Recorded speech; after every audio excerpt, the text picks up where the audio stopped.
Hello, Table Talk. It's wonderful to speak with you today. I'm happy to be here and I'm happy to speak with all of you. I hope everyone is feeling well, doing well, and staying safe with your mask, keeping your mask on, and washing your hands and staying sanitized and being very careful.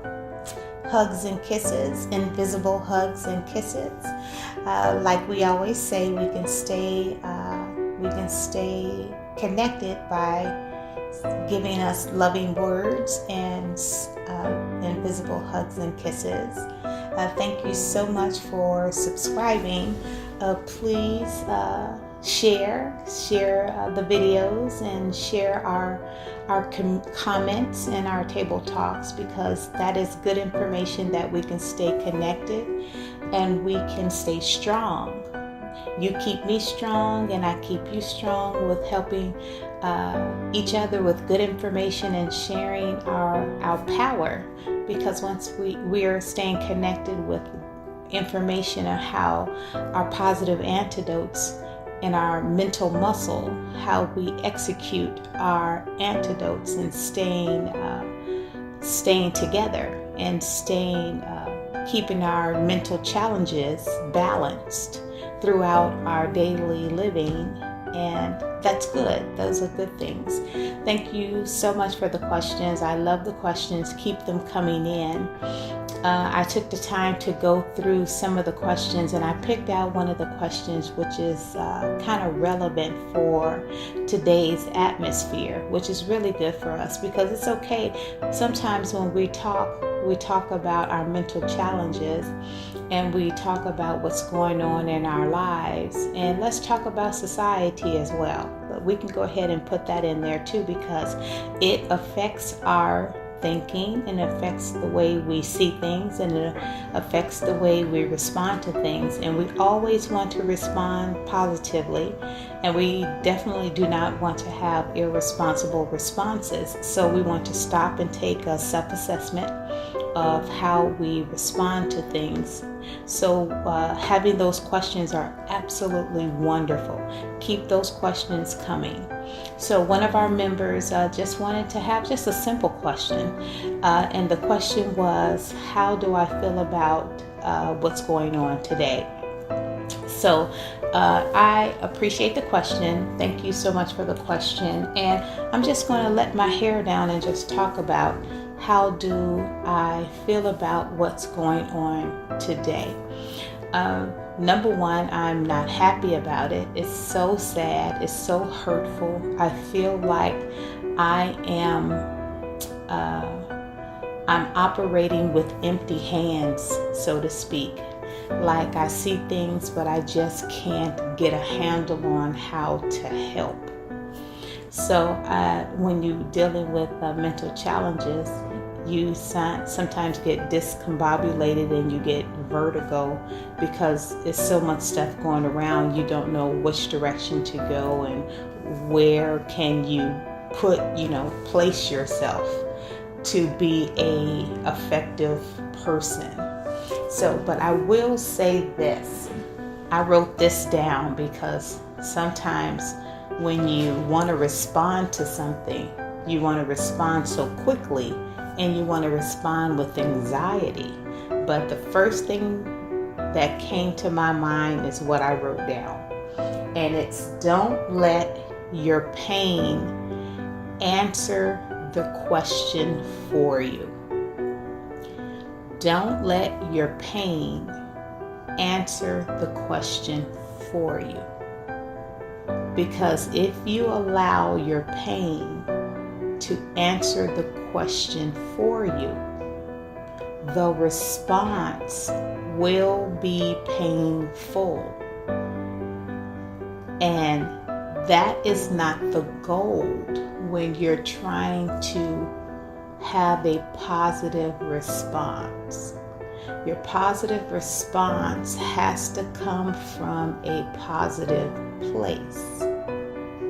And coming from a positive place, it takes time to create that positive thought because you're dealing with a negative surrounding. So the first thing I wanted to do was I wanted to operate from a positive place. So I stopped, I did a self-assessment, and I started to ask myself the right questions. It's not about the right and the wrong.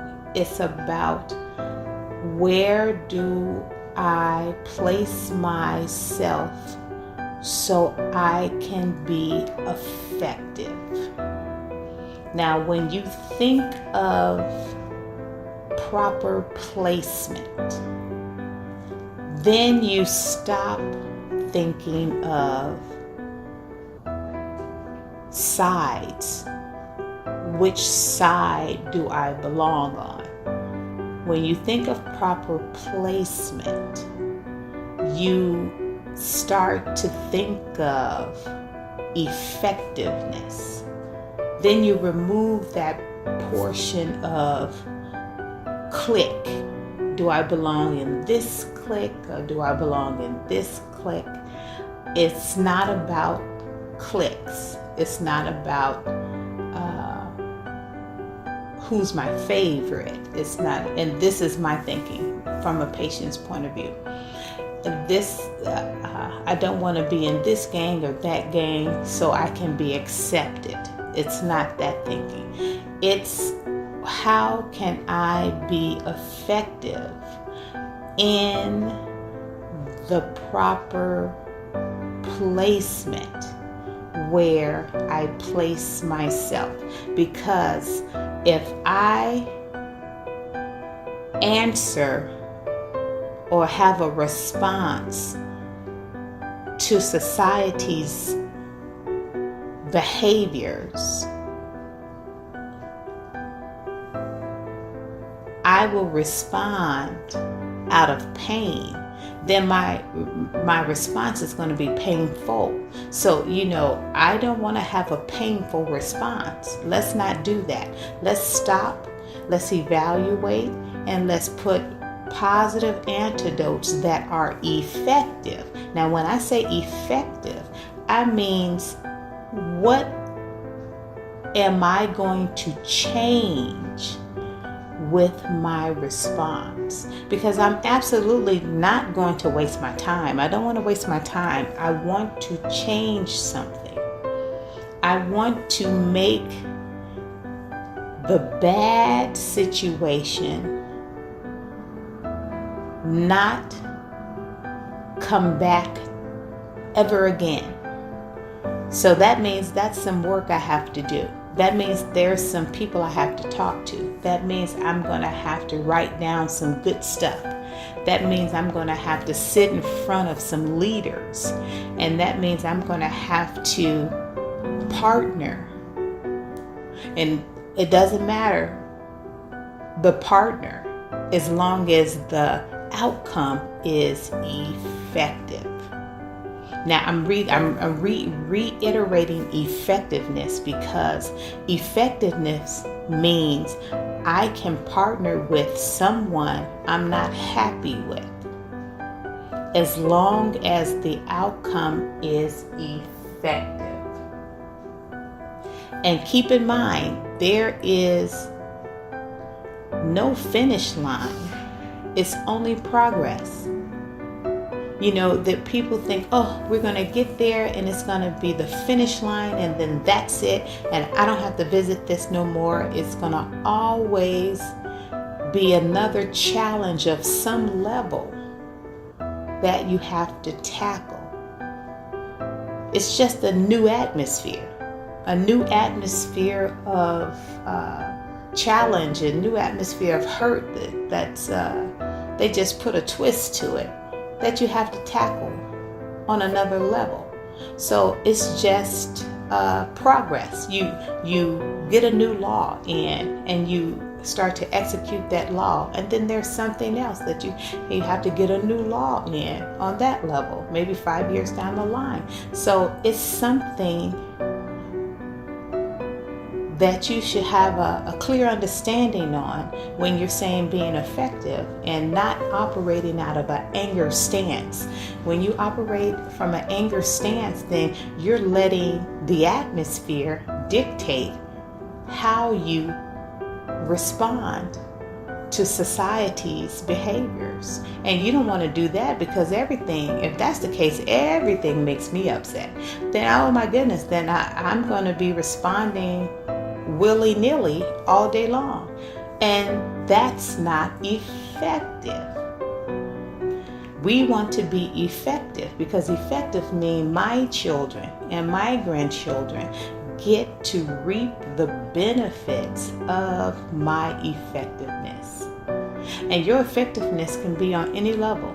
As a citizen of your city, you can be in a non-for-profit community program, and you can be effective on that level. You can create a community program and be effective on that level. You can be a part of a CAPS program, which is one of your community policing programs, and be effective on that program. It's a lot of things that you can do besides operate from an angry place. So then for me, I want to, for the society, to answer that question, coming from that kind of an atmosphere in today's atmosphere, dealing with this repetitive behavior, I'm going to be effective. That means I want to sit down with my mayor. I want to sit down with my governor. I want to sit down with my neighborhood community. I want to sit down with whoever I want to sit down that makes changes and know how to talk to contacts that can make changes, like superintendents in the police department, or like the mayor and the governor, and then let's go to the state level. Let's get in the faces, and let's sit down and start talking to the point where change is being made. Because change is not going to be made with anger. I'll say that much, and I'll tell you that much.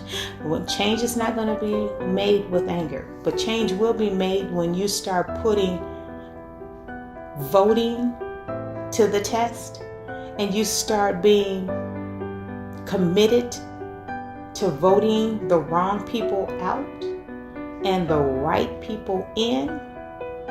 Then they will see how serious you mean and how committed you are to your community and to your cities.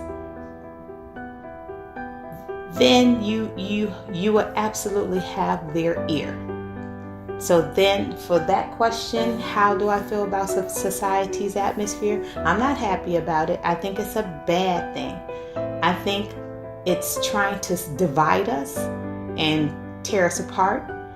And I think we should do the opposite. I think we should lock arms and stay connected and love on each other and care for each other and take care of each other, and make sure we send a message of togetherness, and we send a message that we will not be afraid and separated just because of your terrible behaviors. And we're going to go inside your unions, and we're going to make sure change is made, and we're going to make sure commitments are made, and we're going to make sure things are solid for the people. As long as we keep reminding you that the things you do are for the people. We pay our taxes so you can take care of the people. So yes, I'm not happy about the atmosphere, but my antidote to respond to the atmosphere is not out of fear. It's going to be out of being effective. So let's just be effective. Let's stay together. Let's stay connected. And let's get into the faces of our leaders. And let's keep them committed to us, because that's what they're supposed to do. Thank you so much for the question. Keep the questions coming in. Don't forget to subscribe, and I will see you next time. Until then, stay healthy.